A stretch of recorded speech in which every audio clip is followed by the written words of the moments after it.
Hi, Johnny here, sitting in the quiet of my garden, one of my gardens, and coming from you with my peace shirt on.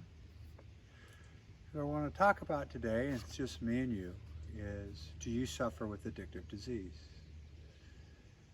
This is a pretty simple thing to determine, and sometimes we have to get out of the way some things that addictive disease is not.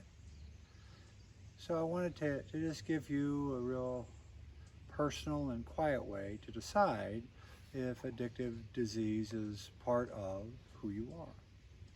So we've talked about before, and if you haven't seen that, it will be on another video, what addiction is. And in a nutshell, it's the chronic, incurable, often progressive disease characterized by the loss of control over the consumption of mood-altering drugs and or behaviors.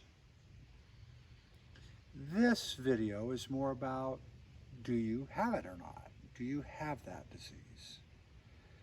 So here's the first thing to be clear about. Addictive disease is not the same thing as being physically dependent. People who are physically dependent have been taking a drug on a regular basis, and their system will adjust to it, and it takes more of the drug to have the same effect. That process is called tolerance. If your body's got used to taking the drug and then all of a sudden you quit taking it, the body takes a little while to readjust to that the drug is no longer present. That is called withdrawal. People who do not have addictive disease can certainly develop tolerance and withdrawal.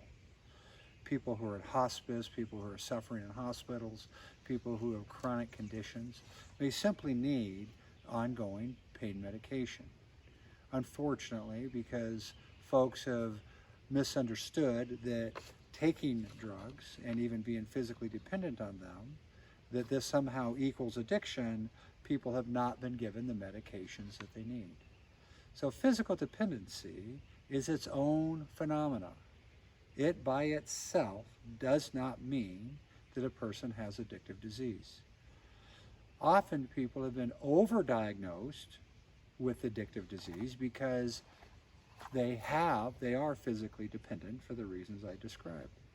But then on the other hand, many people who do not have physical dependency are considered not having addictive disease because they don't have the physical dependency.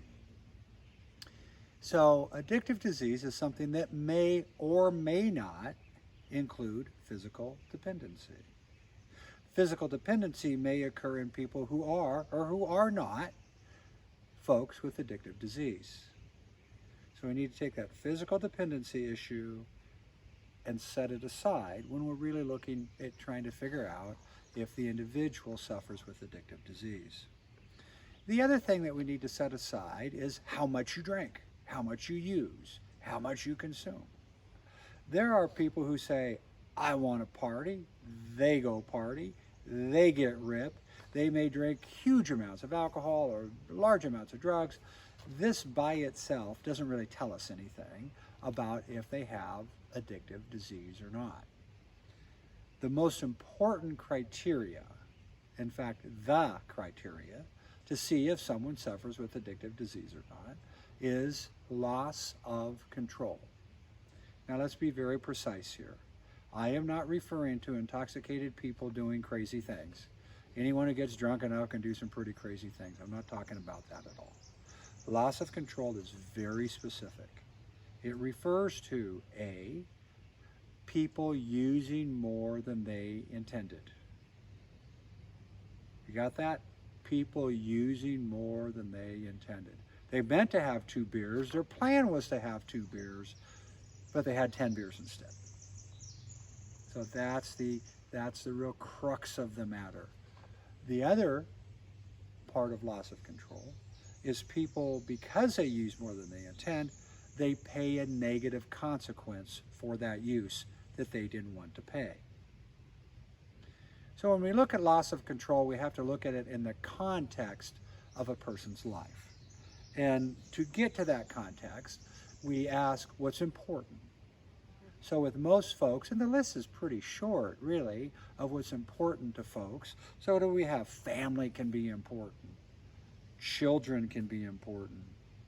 Other relationships can be important. Our animal companions can be important. Health, job, security, our safety, and certainly our freedom, and then our ability to decide for ourselves, our autonomy. All of these are basic human values. So this is what I mean, the loss of control that occurs within the context of someone's values allows us to see if they have addictive disease or not. So let's pick an easy one. Let's pick children. Let's say a person loves their kids. They intend to take good care of their children. Maybe on this particular night, their mother had their children for a period of time. They were supposed to pick up their kids at 9 p.m. They were going to go out, see a few friends, have a few drinks, come back, pick up their kids. That was their plan. That's what they told their mother. That's what they told their kids. That's what their plan was. But what happened is the 1 or 2 drinks they intended to have turned into several more. As a result of drinking more than they intended, they didn't actually return to pick up the kids till much, much later than 9 p.m. And then something that almost always happens, people feel badly about that. And they tell themselves, or maybe they tell their mother or their kids, but they have some form of, okay, I won't do this again.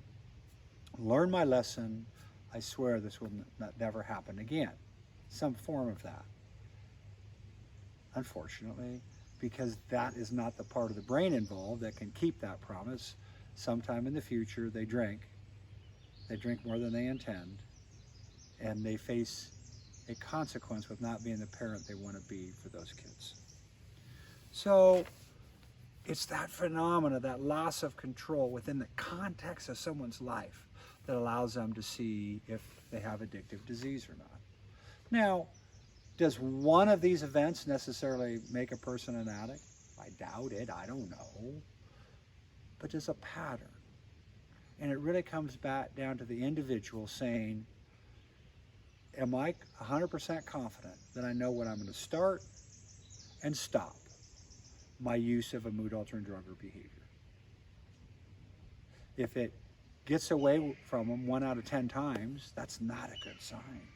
Could be addictive disease. That's not a good sign. It's very interesting. Some people will use abstinence to prove they don't have a problem. And they think they're in control. And it's like, no, they're not drinking, they're not using. How you really tell is you drink, you use, and then you see what happens. If a person really thinks they have learned to control their use, then they need to drink.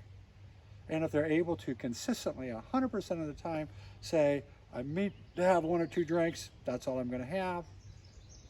Okay, cool, they learned their lesson. But if people have addictive disease, that's not a lesson they can learn. Because what's happening in the brain, what happens once they prime that pump of addictive disease, it overrides that higher functioning parts of the brain that say, I only want to have 1 to 2, but that's in another tape. So here's some real simple questions to ask yourself if you're wondering if you have addictive disease.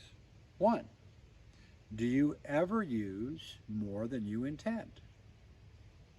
If the answer is yes, can you think about or even write down some recent examples where you use more than you intended? 2, has your using more than intended ever made you face negative consequences for that use? And if possible, write down what were those consequences? What was the price that you paid that you didn't want to pay? 3, have you ever tried to control your use and ultimately end up using more than intended despite your intention or promise not to do so? In fact, have you ever made that promise that this will never happen again? And despite your efforts to control your use, it happened again. Have you lost things that were important to you as a result of your use? And if so, what did you lose? If you do use in the future, are you 100% confident in your ability to predict when you will start and stop your use? Do you believe that you have crossed the line into addiction? Or do you believe that you have the capacity to become a controlled user? If you continue to use, are you concerned it will cause you to lose things in your life that you do not want to lose? Those are the important questions to be able to ask yourself the big question. Do you believe you have addictive disease? Recovery begins by telling the truth that we need to recover.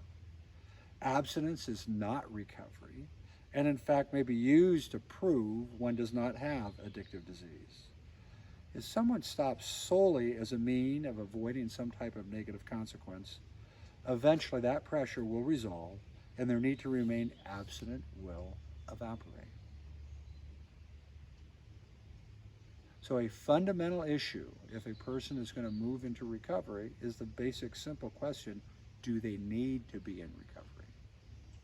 Do they suffer with addictive disease?